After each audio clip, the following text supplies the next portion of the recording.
Have you ever wondered how some people can read minds? Have you ever thought you might want to learn how to do that? Well, I have some exciting news for you because today my very special guest is going to talk about mentalism and hypnotherapy and hypnosis and how it all works together. So maybe you can learn how to read minds too. Hi, I'm Susie Bowers with Everything Hypnosis, Expert Interview Series 2022 at 11:11 Pacific Time, activation time, and we are here to ignite your hypnotic awesomeness. Let's do it.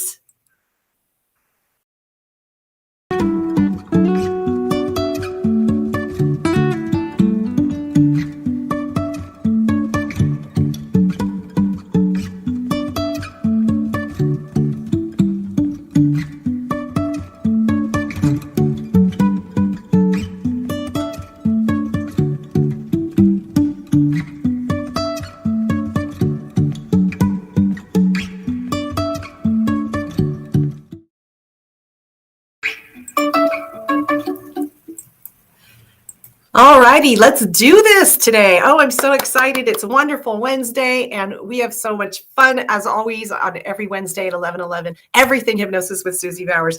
So hi there, I am Susie Bowers, the founder of HypnoProfessional, your hostess with Everything Hypnosis today. And today we're going to be talking about mentalism and hypnosis with a very special guest, a new friend of mine, Misha, Tuesday. I know it makes me laugh. So we're going to interview Misha Tuesday on Wednesday, but that's okay because we're going to have a good time. So thank you for joining me today. And just before I bring Misha on, just drop us a note below and let us know where you're watching from. If you're watching live today or you're watching the replay, we want to hear from you. And also you got to click that link here. Let me show you this really quick. You want to click this link right here so that you give permission to Facebook for us to see your comments, and we'll do our best to answer your questions. We're here to engage with you, and thank you so much for joining us today. All right, hopefully you got that. Here we go. So just checking the technology, making sure everything's working well. It looks like it's all going really well. So today, Misha Tuesday, known as the Mystic Hypnotist. He is a Michigan-based performer and educator. He learned his first induction over 30 years ago. Just like me, he started when he was 5. That's right, 5 years old. We've been hypnotherapists since we were 5. And he's been using his skills to entertain and inspire people ever since. And he uses a great combination of things together with hypnosis, which I really, really love. So he's also the creator of the Active Tarot, a hypnotic method of tarot reading, which hopefully we'll get him to share some of that with us too. And he's passionate about layering the rational mind, being rational about things, but also tapping into that intuitive side, the intuitive techniques to create impact and change. So please help me welcome Misha Tuesday. Here we go. He's coming on. Hey, Misha. Hello. Hey, Susie. Thanks for joining me today. You bet. Thanks for having me. I'm glad to be here. I'm so excited. Those comments rolling in. All I'll right. answer anybody's questions. I'm very interactive. Everything I do is interactive. So the more we can engage, the better. Absolutely. It's more fun that way for sure. So I'm popping and I'm going to put this link in the chat really quick, just in case someone comes on a little bit later. Let me see here. So if you do join us a little bit late, so that's not what I wanted to put in there. Just give me a second here. Get this link in here. So if you do join us a little bit late, you want to make sure and click on that link so that we can see your comments. It's not working, so I think I put it we'll put it up in just a second here too. All right. Well, Misha, I'm so thrilled to have this opportunity to get to know you. We had a nice chat a few minutes ago, and you are really amazing what you're using to help people and bringing in a lot of different skills and techniques and technology to expand that reach with working with different people. So tell us about that. Tell me how you got started as a hypnotist. Well, it's a very convoluted story, and I want to be brief with it because everybody asks, "How did you get started?" And some people will tell their whole life story, and it's all quite relevant, much more relevant to me than everyone else. But essentially, from a very early age, I was always interested in anything mysterious or different. Nowadays, I would say that I'm just a fan of exploring consciousness and all the things that consciousness can do and all the alternate states of consciousness. But as a kid, all I knew was that I loved weird stuff. I loved ghost stories. I loved doing seances. I loved foreign cultures. I loved, anything weird or unusual. I was all about it. And so I had kind of two different paths, kind of like the hemispheres of the brain. We have a left brain and we have a right brain. We have a logical side. We have a more intuitive, artistic, imaginative side.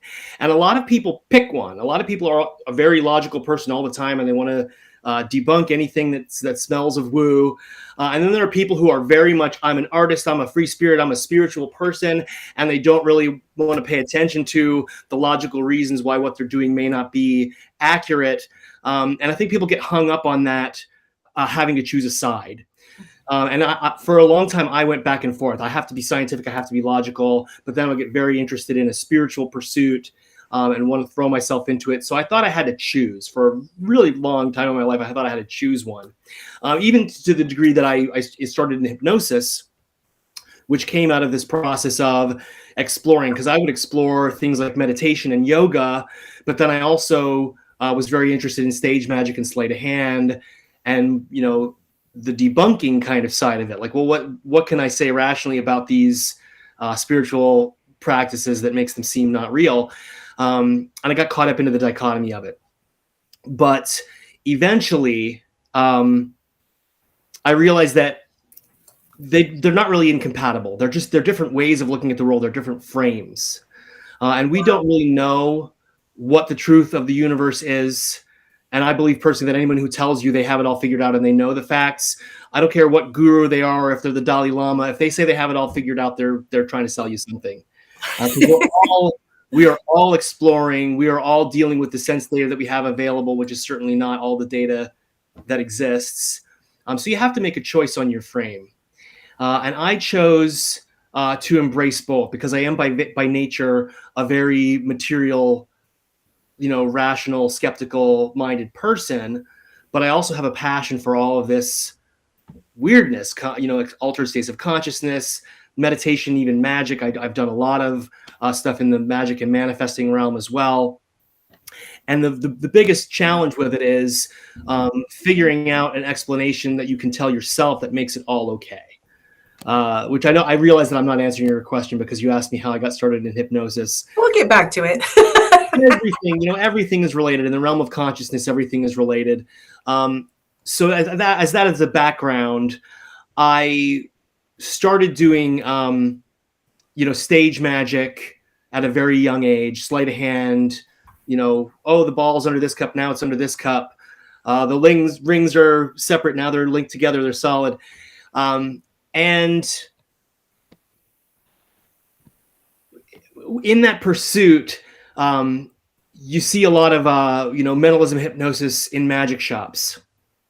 And at a young age, I got a pamphlet on hypnosis, which I pulled out of the dime store rack on the magic corner, where if you only have $1, you can get one of these cheap pamphlets. I saw one on hypnosis, stage hypnosis, and I picked it up and I looked at it, and it said, tell the spectator, because it's in magic terms, we're talking about the spectator in an audience, tell the spectator confidently that they can't bend their arm and they won't be able to bend it. And then I'm like, well, but where's the trick? Because when you get a magic book, it tells you what the spectator experiences, and then there's a second paragraph that says, okay, this is how you really do it. There's a trick card or whatever. So I'm looking through this hypnosis pamphlet. Well, but what's the trick? I know how to present it, but what's the secret trick that is going to make that happen? And of course, as hypnotists, most of us who are watching are probably hypnotists. We know that there really isn't a trick to it, other than if you say these things confidently, people will respond to suggestion. But for a long time, I thought that I had gotten ripped off. That was a waste of $1.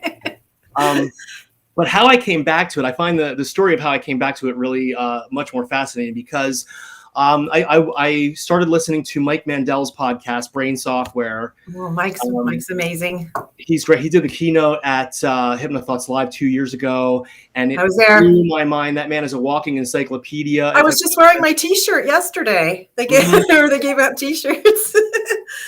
Great guy, wonderful hypnotist, also wonderful mentalist. Has done a lot of mentalism shows as well. And I heard about him from a magician friend who did a card trick that he heard about on the Brain Software podcast. And I was like, oh, where did you learn that trick? He said, oh, this podcast. The podcast is really about hypnosis, but occasionally he talks about magic tricks. So I started listening to Brain Software for the magic tricks. And then listening to Mike and Chris talking got rekindled my interest from years ago in hypnosis. And I decided I wanted to go to Toronto and train with Mike, which, of course, on the first day of the training, everybody jokes, all the students joke with each other, well, hypnosis must work because obviously Mike hypnotized us all to come to Toronto and take his course. But I had to get buy-in from my wife because it was an expenditure, and I'm like telling my wife, Toronto is a big trip. Training I want to go to in Toronto. And she said, you know what, you've been really doing well with your magic career and focusing on magic. I think this is shiny object syndrome. You should really just stick with magic. And then we watched the Netflix documentary on Tony Robbins. I don't know if you've seen it. It's called I Am Not Your Guru. I recommend it, and I love it. Things about Tony Robbins. It's a fascinating documentary. And there's a scene in which he uses Ericksonian hypnosis to turn this meek, kind of milquetoasty guy into this powerful, confident man through an Ericksonian metaphor, through storytelling. And my wife and I are watching this documentary, and she sees this scene where this milquetoasty guy is like roaring into the microphone, and then his whole posture has changed, and everything. It's, of course, hypnosis and NLP combine what Tony does to him, but he's visibly changed. And at that moment, my wife looks over at me and she says, I've been thinking about that hypnosis course some more, and I think you should take it. Oh. So I can, change people from lambs into lions. Love it. And Tony Robbins, I've mentioned this many times during our interviews. Most people don't realize it, but he's like the most well-known hypnotist. He doesn't advertise himself that way, but he's well experienced in Ericksonian hypnosis and NLP. And if you watch, I don't consume a whole lot of his material, but you can see it clear as a bell in that documentary how he's using hypnosis and NLP to change. Oh, I can't wait to watch it, Misha. That sounds really fascinating. Yeah. So I wanted to, essentially my motivation was that I wanted to do it in my stage act. I wanted to do, stage hypnosis. But then, of course, once you learn hypnosis and you learn the skills, you are then able to help people. And especially with Mike's training, because he's also an NLP trainer, you get a lot of NLP automatically in his hypnosis training. So there's just great tools that you can help people with. So I started off just like doing it in my show as stage hypnosis, but then people come up to you after the show and they say, hey, can you help me quit smoking? Can you help me with stress? Can you help me? I have this problem. My cousin has this problem. And so without even really trying to, I ended up developing a therapy practice on the side. Entertainment is my main gig, but I also do like to train and work with people on change. Well, tell me about that. That's really fascinating to me. So when you say entertainment, what is that? What's a day in the life of Misha when you're doing your entertainment business? I mean, is it something you do every weekend? And what's it like? It's been very different in the pandemic. So I was going out, multiple times a week, public places, doing live events, doing corporate events, doing anniversary parties, weddings. And then in March of 2019, or was it 2020? March of 2020, my whole calendar vanished. Everybody called me within a 3-day span to cancel everything for the year. And like most people, I tried to do, I took a break to do family stuff and, take regroup care of life. Yeah. So then by the time that I came in to try to pivot to online, there were 500 other people already, doing online stuff. So I didn't really get into the online market quickly enough, I think, to nail it. But starting in about last fall, live events have really started to come back for me. Thank goodness. Yay. Because we all know as hypnotists, we know that hypnosis works just as well, with it on video chat or over the phone. But just for me personally, for my energy and my style, I feel much better. I work much better with people in a real-time live environment. So that's what I prefer. And so there's no typical day for me, because there are days where I have clients in my office that I'm doing change work with. There are days that I'm going out and giving lectures or trainings, like I'm doing at HypnoThoughts. We'll talk about HypnoThoughts later. There's times that I'm even doing virtual appearances like this, doing podcasts. And then the real bread and butter is going out and doing live performances, which, like I said, could be corporate events, receptions, conferences, trade shows, even little stuff like birthday parties, anniversary parties. I do a lot of, like weddings and anniversaries. But what I do is usually a blend of mentalism and hypnosis. I sometimes do the classic Orman McGill style stage hypnosis show, which, most of us, when we say stage hypnosis, we're thinking of the act pioneered by Orman McGill, where you give a lecture about hypnosis, you call up volunteers, which Orman called the committee, you do suggestibility tests, you go do this whole process, you do skits, you do individual group skits, you do individual skits, you have some kind of big bang finish. I do that show. It's very popular for, proms and graduation lock-ins. In spring, I have several of those booked for this year. Great. More often my show is a hybrid mentalism and hypnosis show. And mentalism, for those who don't know, is where you demonstrate feats of, I would say intuition. Some people would call psychic powers. I don't like the word psychic, and we can talk about that in a minute if you want to. But my show is kind of a variety show where I do some mind-to-mind communication, some group hypnosis. I'll sometimes bring people up on stage, but it's a lot more free-form than the classic what people think of as a stage hypnosis show. Sounds really fun. I want to do it. Well, we will have time, Susie. We'll have time to do a little demonstration before we're done here.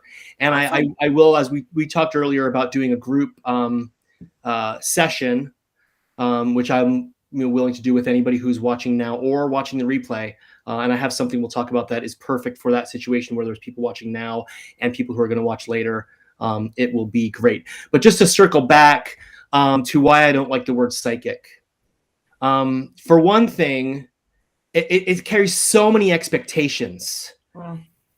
People expect, when you say, if you say I'm a psychic, this is the first thing everybody does. And I know because I've done this to people a lot. I do a psychic show. First thing everybody does is this. Okay. Don't be reading me. And they set it up like a challenge, like they're challenging me to bust through their defenses and rip something out of their mind against their will. That doesn't sound friendly, and I wouldn't want to do it even if I could. And also, psychic gives the implication, and I know a lot of people don't use it this way, but psychic to the lay people gives the implication that you can think of a set of words and I can just look into your eyes and tell you the exact words that you're thinking of. And that's really not how intuition works. Many of us who are intuitives know that it's a lot more soft. It's sometimes much more images and feelings than specific words. So people who are in the intuitive arts have kind of a couple different ways that they can go. They can go the way of like, well, I go to psychic fairs, I'm a medium, I'm a tarot reader or whatever, and I connect with people on that level. And we just do it, because the people at a psychic fair or, they call them psychic fairs, whatever. They do. People at a psychic fair. Or a holistic fair or whatever. Yeah. People who go to those understand that I'm not going to think the rain in Spain is mainly from the plane and the psychic is going to read that exact line and say it back to me. People who frequent psychics know that intuition is softer than that. It's much more communicative and two-way. It involves energy exchange and feeling and all that kind of thing. And, for people who are skeptics, I have a way to talk about it to skeptics that makes sense to them as well. There's, psychological things that you can bring into it, micro expressions, the energy level, electromagnetic discharge. There's scientific ways that you can talk about the transference of thought and feeling. Beautiful. I love it. I love it. I'm So so all I about don't that. use the word psychic for those reasons. I Mhm. prefer to call myself intuitive. And also, third reason, if you say you're a psychic, there's also this kind of implication that there are certain people who are born seventh son of a seventh son, or like born under the the blue moon of The lucky July star. in an odd year, that's like you're destined to have these like supernatural powers, whereas being intuitive is really just more about tuning into those channels. And Yeah. anyone, just about anyone who does the exercises and works on it and develops it, can develop those skills. So it's not some special inborn quality. It's a process that we can do, just like hypnosis. And there are people So, who don't believe in psychics, there are people who don't believe in hypnosis, and we're probably not going to change their minds. and that's okay. Sometimes we can. Well, I just want to say to, if you're watching, we want to thank you for joining us. We really appreciate you coming and hanging out with us. Here, I'm going to pop myself back up here for a second. Myself. There we go. We'll go like that. Um, I'm here with my guest, Misha Tuesday. We're streaming live to you. He's in Michigan, and I'm streaming live to you from Stockton, California. And we're talking about mysticism and mentalism and hypnosis and how it all works together. We're also talking a little bit about energy exchange and intuition. And if you have any questions, please feel free to pop them below in the comments, and make sure you click on the link that I posted there, so that you give Facebook permission for us to see your comments. And we love your questions. Anyway, Misha, so let's continue on this vein. I love what you're talking about, and I completely agree. I'm a student of quantum physics, and I've always been, it's kind of interesting just to share with you. Same here. As a child, totally into the woo-woo weirdness stuff. And I was always fascinated by ESP. I read books on that kind of stuff, and also the tarot, which I know you have created your own tarot deck, which I'm really fascinated by. And I'd love to hear, how do you use the tarot together with the hypnotherapy to help people? How does that help you to help them?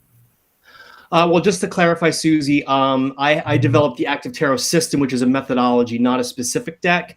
And it does work with just about any tarot deck. I say just about because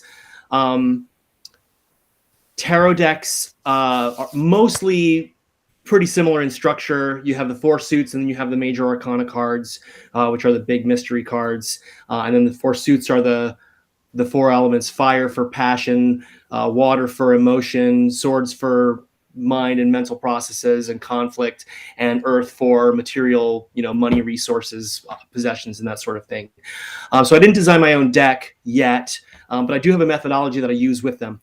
And some decks, particularly some of the earliest tarot decks, the number cards, the suit cards, instead of having a picture on them like a scene, they just have, like, the nine of swords will just have a picture of nine swords. It's just very iconic. Mhm. The three of swords is just three swords side by side, nine swords side by side. And those don't work quite well with my method, because my method really uses the images as metaphors to bring in a little bit of that Ericksonian metaphorical power. And how I arrived at this was, and I've been reading tarot for much longer than I've been doing hypnosis. I got my first tarot deck when I was, well, I shouldn't use ages because you've just outed me as 35, which is not true. So, yeah, we've been doing Me too. 35. That's a little bit of a winky thing. But so I was given my first tarot deck when I was 9 years old. And so I've been reading for 40 years. I'll just tell you how old I am. I got it from when I was 9. I was reading for 40 years. But when I learned hypnosis, it completely changed how I do tarot readings. Because one of the things that I learned through the Ericksonian side is eliciting a client's own metaphors. And I don't know if you can hear that train. There's a train going by where I am. I love trains. Trains are cool. Trains represent power and direction and motion. They're very good metaphors for getting where you want to go. Oh, I love that. And That's doing cool. it powerfully and efficiently. I just love the sound of that whistle too. You gotta just gives you a little, like, I don't know. I can put on my headset if it's too distracting. It should be done momentarily. Oh no, it's fine. It's not bad. So with that as the background, getting to the point of, taking the train to the point, because the tarot deck is a rich collection of metaphorical and symbolic pictures. It lends itself very well to eliciting a client's own interpretations of their experience.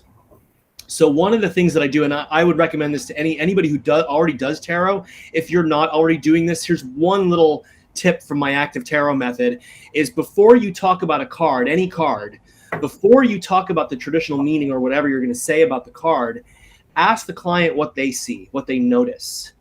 And I often say, for people some people get bewildered, like, I don't know how to read tarot. I'll say, I'm not asking you to say what it means. Just describe the picture. What do you notice? What colors stand out to you? What things do you notice, or what seems important to you in this card?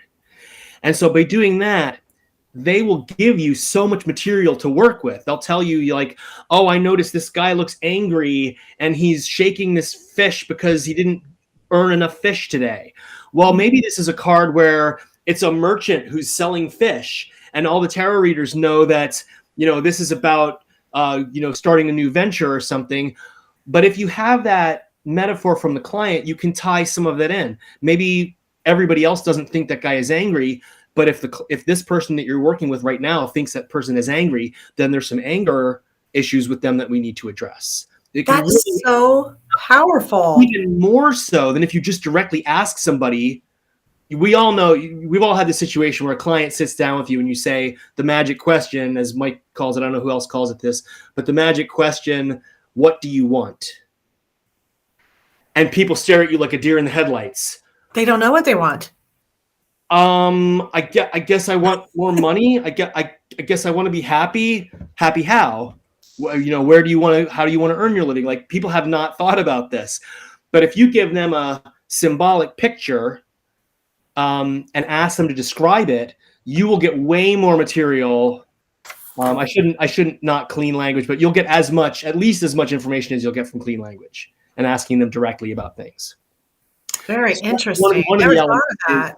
And one of the side effects of this is, I told you I've been doing tarot for 40 years. I routinely get people pointing out things in the cards that I have never noticed before. So as I'm getting people's own metaphors and own issues to bring up, I'm also even deepening my understanding of the tarot as a tool. So that's some notes here that I started using, a lot of, and even like rapport building. This happened with my wife just the other night. My wife wanted a tarot reading for a thing that she's considering. And it was like, we were in the middle of making dinner and, the kids are playing, and she's like, hey, can you do a tarot reading real quick while we're waiting for the rice to simmer? And I'm like, no, we can do it after the kids are in bed. Because, a lot of people will just sit down and say, oh, you want a tarot reading? Okay, here's the cards, shuffle them, let's lay them out and look at the cards. Would you sit down with a client and without any pre-talk or any preamble or whatever, say, okay, look at my hands, and you're going to stare at my hand and notice your breathing? You wouldn't go right into it. You have to do a lot of rapport building, and, however you do, whether you do yes sets to compliance sets or whether you just do your own rapport methods, you ease into it. Bob Burns talks about the wall, which, came out of his days in sales, where when you first talk to somebody that you've never talked to before, they've got their defenses up. Mm-hmm. And you've got to do a lot of work. You start chit-chatting, you ask them a couple questions about themselves. It comes down a little bit. You start complimenting them. It comes down a little bit. You do your rapport techniques. You've got to get that wall down before you start giving them orders. That's right. And just like with a tarot reading, if we're going to create a sacred space, if we're going to have a meaningful experience, it can't just be like, oh, okay, we're going to play bridge. Here's your spot. Pick a card. Pick your cards. No, you've got to create that space. You've got to create that, that mystical feeling, that moment, that rapport. So a lot of that rapport building stuff, ties into it as well. I think it's real important to have a tarot be, whether or not you believe that it's magical, because I'm 50-50. My jury's out on that, because ultimately tarot cards are ink on paper. They're printed on the same machines that print poker decks. But there is magic. They speak. They do speak to us on another level, though. And I had an interesting experience. So for a while there, I was reading tarot because I just was fascinated by it. It Mhm. started back.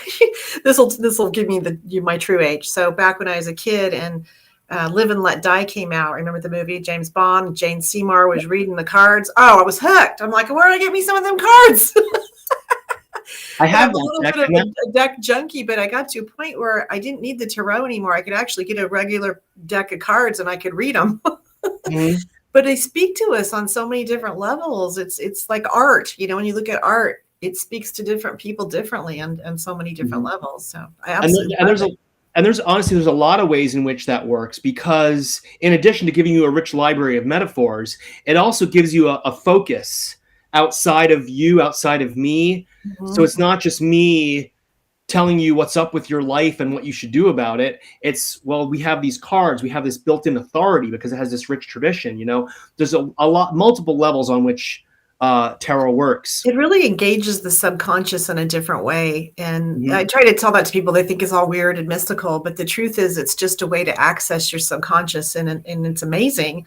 It's Mhm. amazing. And I don't know, I know you're a person who likes to look at rational things. And so if you calculate the probability of getting certain cards over and over again, that's just not probable. So then you go, well, why do I keep getting the same card then Mhm.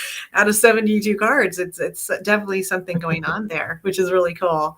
I Right. love it. So I wanted to get back to, because I could tell you and I could talk all day, and I know I want to Sure. give an experience to the people watching because this is so fun. We're gonna have to do this again, Misha. Yes, I would I love love to. your energy. You have a lot of wisdom and knowledge. Thank So you. let's get back to how you work with people and the energy, because you kind of touched on that, and then I wanted to just welcome more of our guests. Um, you talked about how you do well, first of all, I seriously still, I'm just going to be ignorant here. I really still don't understand exactly what mentalism is. When you're doing a show, what does that mean? And then when you're working with people, how does it energet, if we do this thing and people are watching the replay, they still get the energy of what we're doing. Hmm. Well, I'll talk a little bit about mentalism. And there's a lot of, as in any profession, if you ask 10 hypnotists what is hypnosis, you'll get 10 different answers. That's true. If you ask 10 different mentalists what is mentalism, you'll get probably 10 different answers. Mentalism is the art of presenting psychic phenomenon, such as telepathy, mind reading, clairvoyance, precognition. Clairvoyance would be seeing things that you can't see with your physical eyes. Um, Precognition, predicting the future, and that sort of thing. Some people even class hypnosis in as a power of mentalism. Now, it evolved out of stage magic. And in a lot of mentalism, there is some trickery involved, some mechanical way that you get the information. So, and to some mentalists, that's all it is. Some mentalists would define it as, well, it's a magic show in which all the magic tricks are themed as ESP. I don't see it that way. I know a lot of mentalists that don't see it that way, particularly since I am also a hypnotist, and I also understand the power of suggestion, the power of rapport, the power of connecting with people. So to me, mentalism is not a magic show, although there is an element of that. It has a common history with stage magic. It is a much more subtle art than that. And a lot of the mentalism that I see presented is very much in the magic show realm. Like, oh, pick a card and don't show me, and I'm going to read your mind and tell you what card you were holding. Which is totally cool. It is super cool. Magic. I'm a stage magician too. I love magic. It's very cool. It's just a slightly different flavor than if I were to ask you to think about your childhood best friend and form a rapport with you, and then start telling you things about your childhood best friend and things that you did together, which is something that you can do in a show. It's a very different character because it's personal, it's meaningful, and whether or not there's a trick to it, because there certainly are. Anything a psychic at a psychic fair can do that blows your mind, a magician can do it too. And I'm not saying the psychics are tricking you. I'm just saying there's lots of different ways to do anything. So a magician, for instance, could have some gimmick or some secret trick that they get the information out of you beforehand, and then feed it back to you and make it seem like they're reading your mind. But if they do that in a way that is emotionally fulfilling, gives you this recollection of your friend, and has a positive experience, to me, it doesn't really matter how it worked. What, was it a trick? Was it real? Most of what I do falls somewhere in the gray area. Because I do use trickery. I come out of stage magic myself, but I also use a lot of genuine intuition. The other part of it is that if you're an entertainer like I am, if you're doing 100% genuine intuition, psychological, connection, whatever, it doesn't work all the time. It's very kludgy. It's very amorphous, and it's not as like bam pow as the name of your childhood friend was Stephanie. These are things. How did you know? These are things that in a show, you have to have these ta-da moments. So what I was saying earlier about people with exploring the intuition have a different route that they can go. They can go to a psychic fair. They can just do it genuine. Or if you want to be a presenter like I am, you have to have some tricks in your back pocket, because the real methods aren't always going to work. Mm-hmm. So, but from your bag of tricks. To me, just like, pick it. Well, we can do a demonstration. You want to do a demonstration real quick?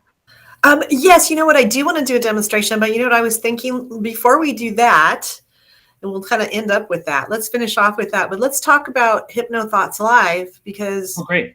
I'm so excited. It's one of my favorite groups of people ever. And you are presenting. I'm presenting too, but you're presenting on, I think you said Friday. And what are you going to be talking about? And then you have a post-conference class people could sign up for to learn about mentalism from you. So let's talk about your class on Friday first. What are you going to be doing there?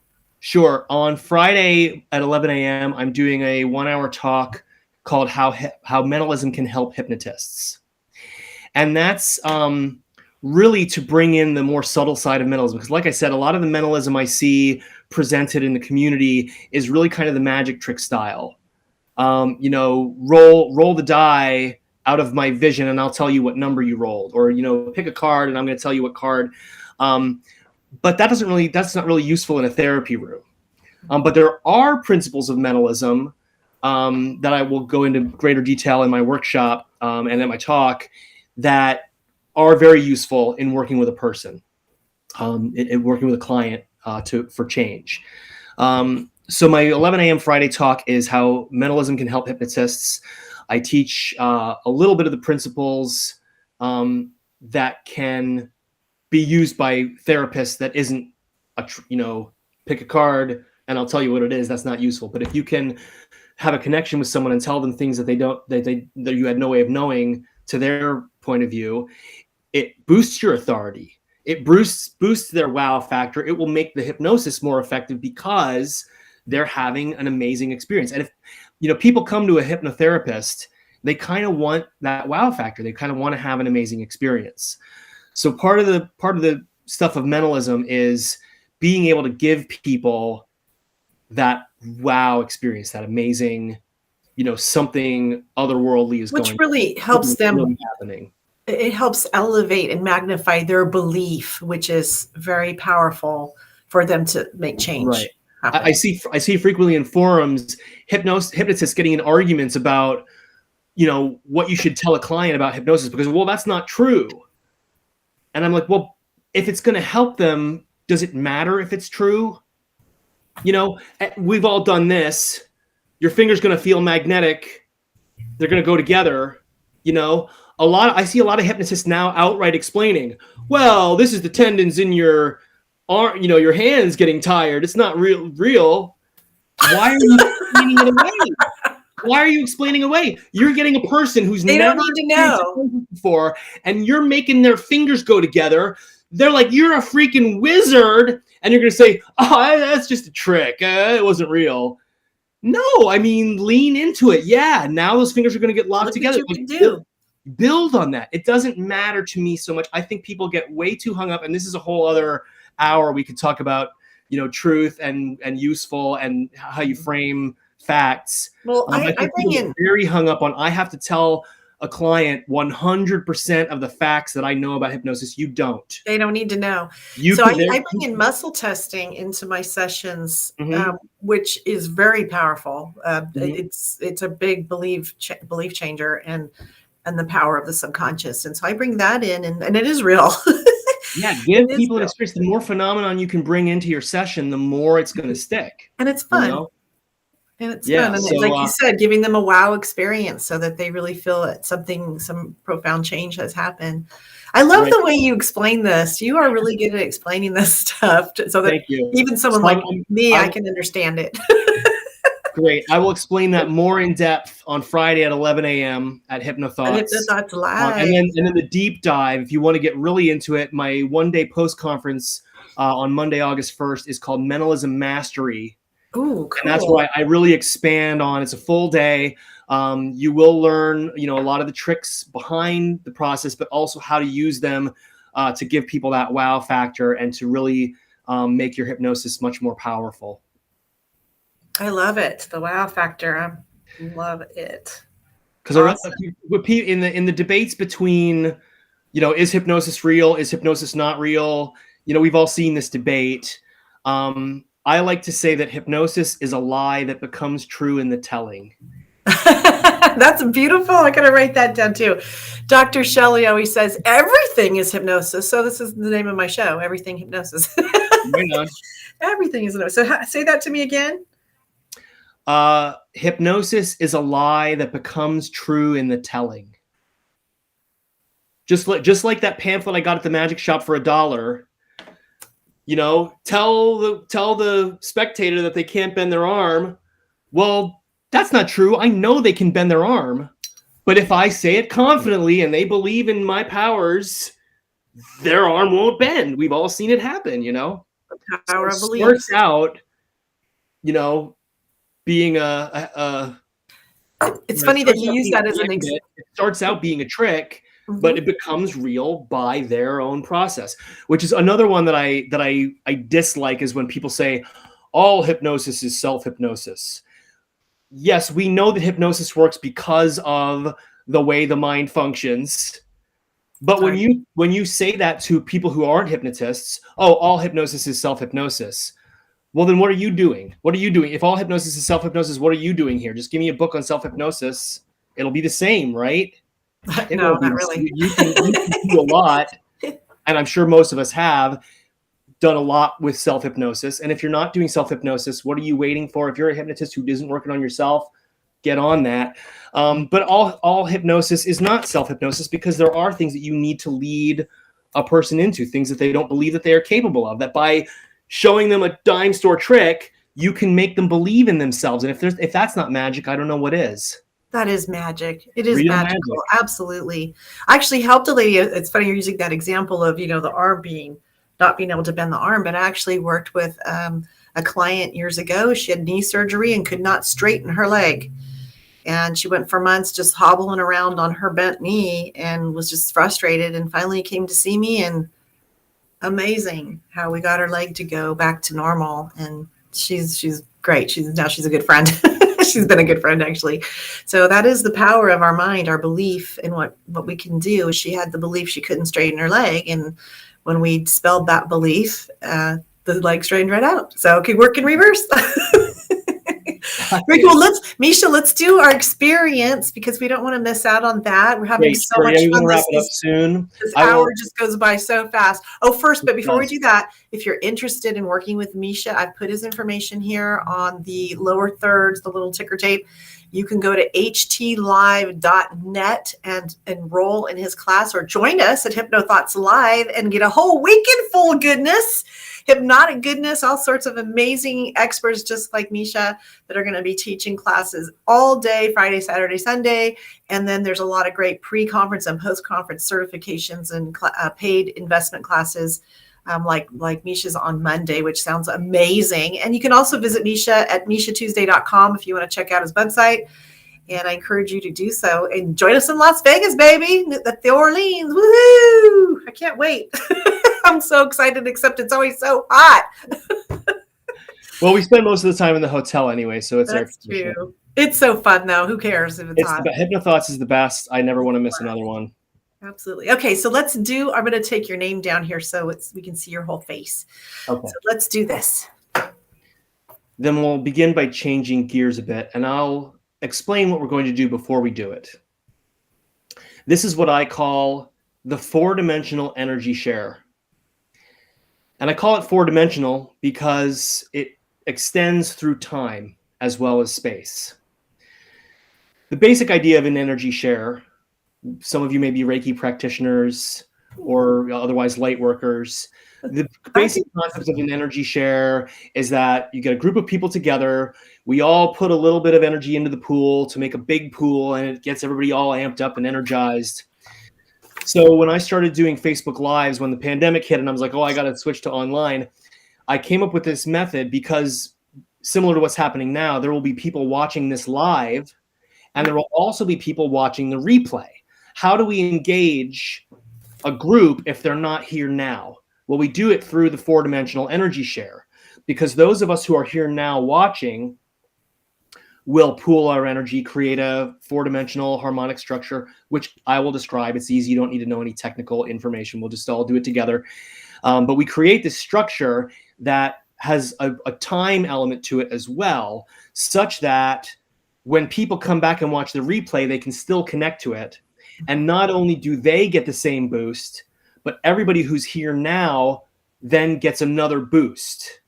So if you're in on the ground floor, this is the perfect time. If you're here watching live, it's the perfect time because we'll do it now. We'll get a boost. And then as people watch this replay throughout the week, every now and then you'll just suddenly get a bunch of energy or just suddenly like feel your mood lift. Like, what's going on? Oh, because someone's watching the replay and they connected and they recharged that structure that we created.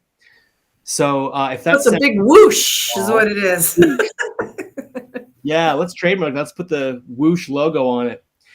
So if you're all down for that, whoever is down, please, I invite you to participate. If you don't want to do it, I'm not going to force anybody to do anything they don't want to do. But trust me, you will retain full awareness at all times, and you will enjoy it. You will get a lot of positivity out of it. So to begin, I will invite Susie and everyone watching to just take a breath in with me right now. All right, I knew what you were going to say. It just started happening. And hold it for a moment, though. I tricked you, Susie. Let's try that again. Take a deep breath in and hold it for a moment. And as you let that breath out, now let a nice warm wave of comfortable relaxation spread from the top of your head all the way down your body. And you can continue to enjoy that feeling as you continue to breathe. And whenever it feels right to close your eyes, you may allow those eyes to close. And simply become aware of your surroundings. Become more aware of the sound of my voice. Notice the surface you're resting on, supporting you. And notice your breath as you continue to breathe now naturally. With each breath in, you can breathe in more of that good feeling. And with each breath out, you can release any remaining stress and tension. And let that process continue making you feel better and better, deeper and deeper, always comfortable. And as you notice the sounds around you and the sound of my voice, you can also begin to notice internal sensations, feelings, emotions, inner sensations, and even images, pictures, ideas that come and go. And you don't have to try too hard to drown them out or to stay, blank. But you also don't have to direct them either. You can simply allow it to continue. And as you, excellent, Jeanette says, I'm ready. And as we're all ready here, now focus on that feeling and focus on what you notice inside your body. Begin to become aware of your own energy. You may notice it as a tingling or as warmth or even as lights or colors. However you experience your internal energy, focus on that now. Focus on that internal energy and allow it to begin to intensify. Yeah, just like that. Because in a moment, we're all going to cast out one strand, just a little bit of that energy. Go ahead and cast that energy out into the ether. You don't need to know. Just trust that it's going to go right where it needs to go so that it can connect up. And all of those of us participating will send out that beam of energy to connect in the middle, making that bright phenomenon. It can start to take on a geometric figure or a pulsing. Maybe it changes colors. Just simply notice what happens when your energy connects to the energy of all of us who are here for a united purpose. And as you simply enjoy that feeling, because it's a two-way street, as some of your energy connects, you get an echo effect, a bounce back that gives you a positive feeling, a lift, a little bit of energy. You may feel lighter and lighter, or you just may feel a tingling, a warmth. You can even get a buzzing or a ringing in the ears. It's perfectly natural. It's all part of the process. Simply enjoy that energy that you're getting back now. And as we really deepen that energetic experience, I would like you to take a moment to imagine some of that energy moving forward in time, going into the future, sustaining, even growing, so that throughout the week, throughout the rest of the today and through the week, whenever you need to tap back into this experience, you can simply remember this moment, remember this structure that we've created together, and you'll get a lift. You'll get a boost. You'll get some energy. You'll get some improved mood.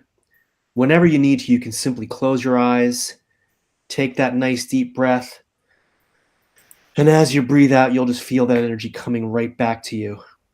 And since this structure will retain in time, everyone who watches the replay can connect to it as well and get the benefits as well. And here's the best part. As you connect and as you get connected to that energy, every time someone else watches the replay after you, you will get more of that lift, more of that energy, more of that good feeling.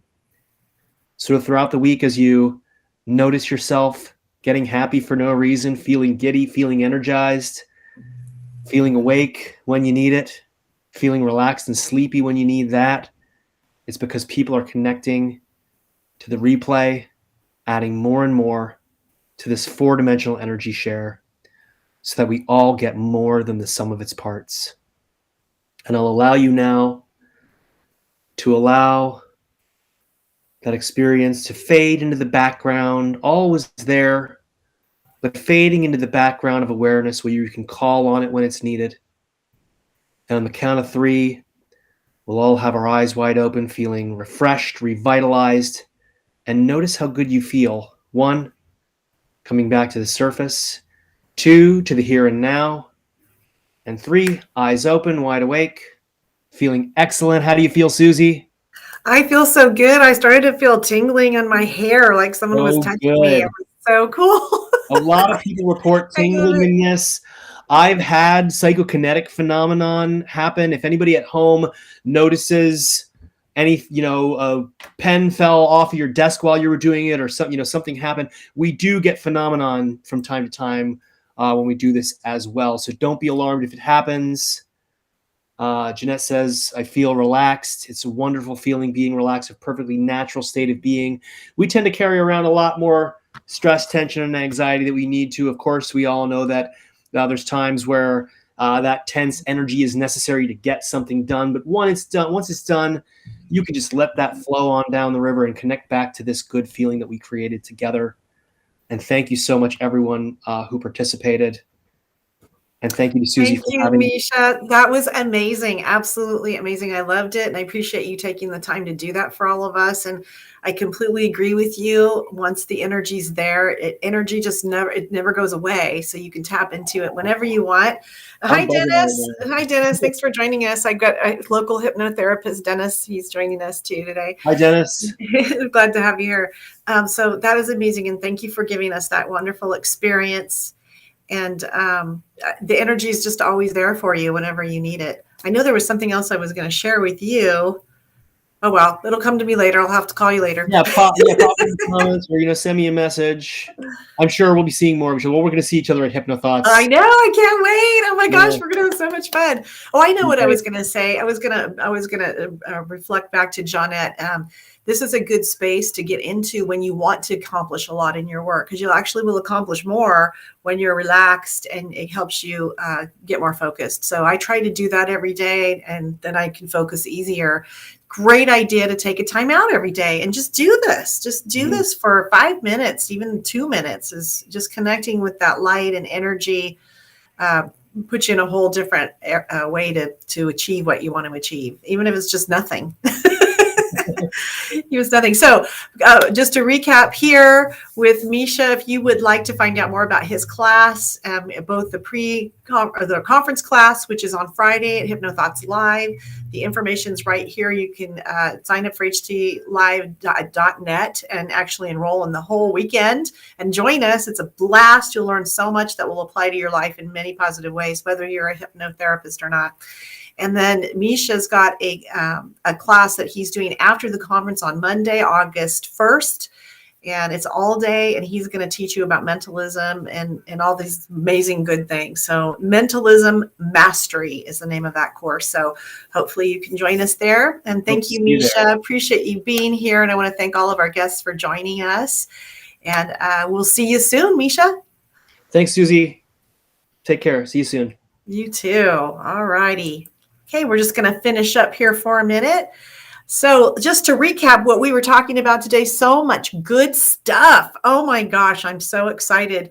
So first of all, Misha was talking about the wow factor, which is part of what we do as hypnotherapists and something you want to bring into your hypnotherapy business.